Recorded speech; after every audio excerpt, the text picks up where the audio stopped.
Know as a testing coordinator in an elementary school in the Hall County school system is that there are a lot of different assessments that we give. First, one of the first assessments that we give in the school year is the MAP. The MAP is the measurement of academic progress, and we test this through the NWEA website. The MAP is a nationally normed standardized achievement test that measures what students know and informs what they're ready to learn next by using a computer adaptive test that adjusts to the ability level and knowledge of the student. The test will continue until students have began to have approximately 50% of the questions right and 50% of the questions wrong. This is known as the area of the zone of proximal development, and it's defined as the space between what a learner can do without assistance and what a learner can do with the adult guidance or in collaboration with more capable peers. This test allows teachers to use multiple reports to identify areas of weaknesses and strengths, areas of remediation, and areas to accelerate students in.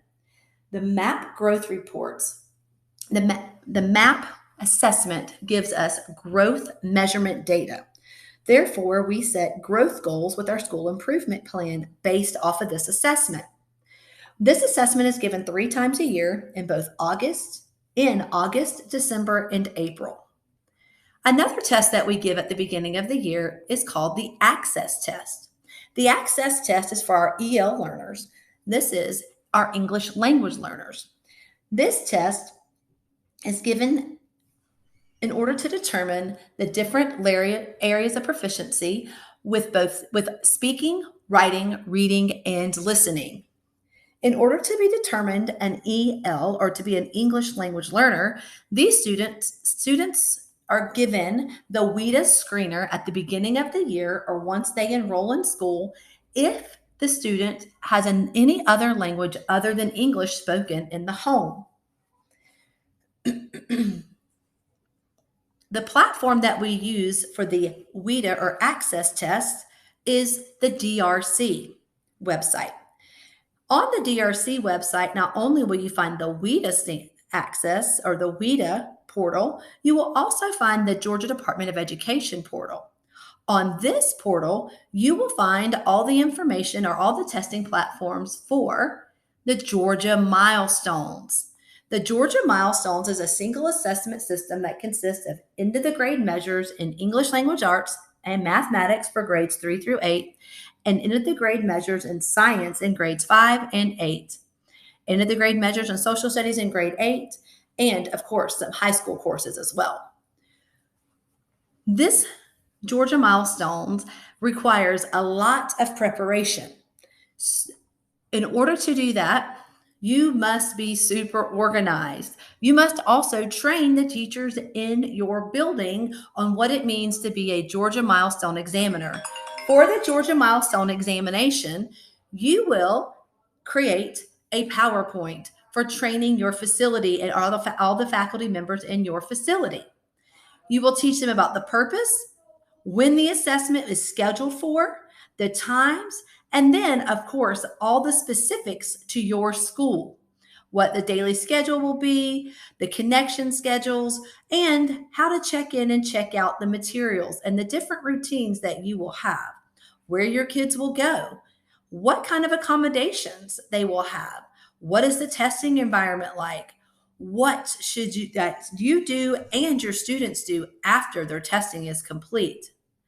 We also must notify them of all the responsibilities, the seriousness and the security for this test, how they will access the testing manual, what they should do with the testing manual.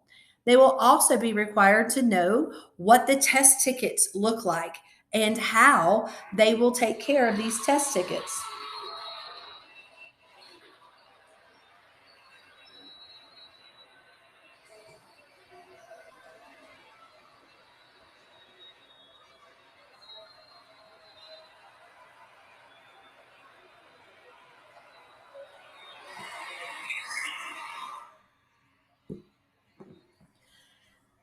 We also must make sure that the environment of the things that they should have in there for the students and what things should not be allowed in there. What should they do before the testing? where they should have with the electronics, what they should do with the electronics, what type of tools and how to prepare the students for this test. This meeting is one of the largest meetings in the school year, and it takes approximately an hour to an hour and 20 minutes to administer. Be sure to have your teachers sign the forms that the Georgia Department of Education requires that they have gone through the training. You also want to have a sign-in sheet with paper and pen to assure that every teacher that was in that room is signed up for, is trained, and has signed for that. Even if the teacher is not in a testing grade, it is extremely important that you train those teachers. Why? Because what if on the day of testing, you need a teacher and that way they're trained and ready to go? One of the other things about this testing, about this test, is that students, you're in charge of keeping up with the testing accommodations for the entire school. Third, fourth, and fifth grade students only take the Georgia milestones, but on this document, as you can see, is a way to keep up with their names, the teachers' home rooms, the type of accommodations they need, whether it's the setting, the presentation, the way they respond, or the type of schedule breaks that they would need, frequent breaks, or possibly extended time. You also must identify why they get this accommodation. Is it through a 504, an IEP, or a TPC plan? The other thing that you must do is now take those accommodations and group your students based on those accommodations.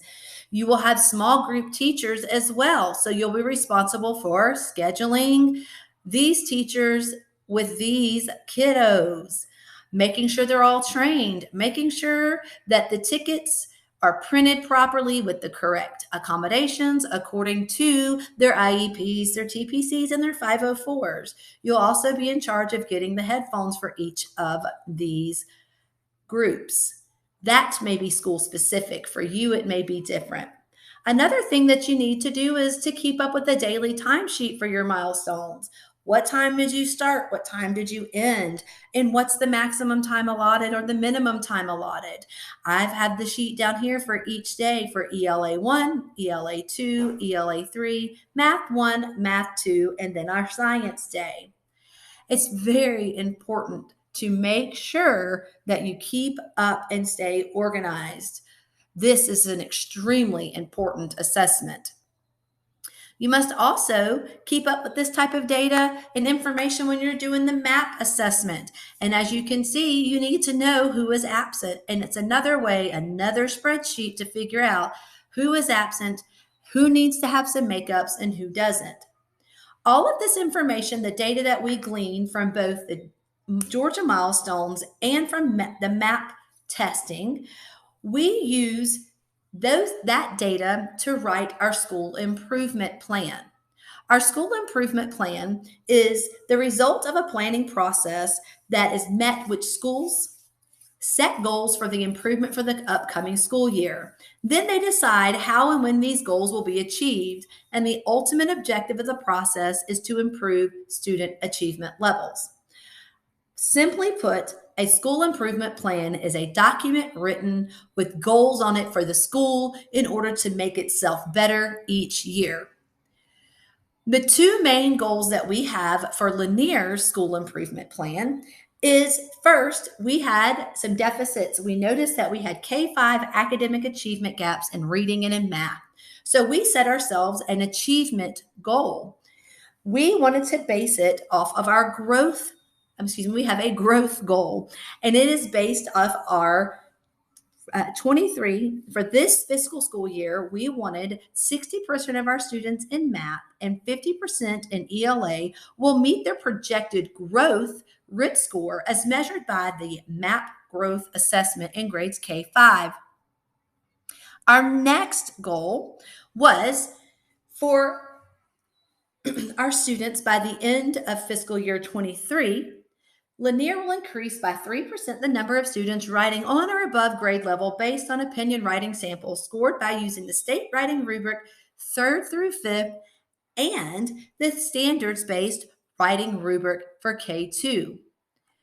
The other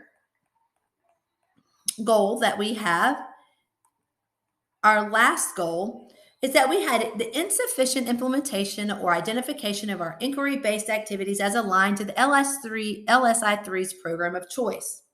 We wanted to have an achievement goal based on our Georgia milestones.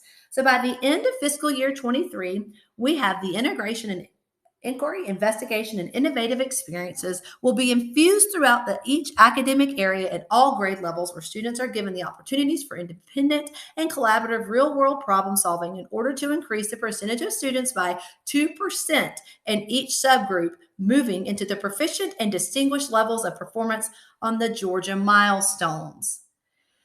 All of this data is given through us throughout the years in order for us to improve student work and student ability.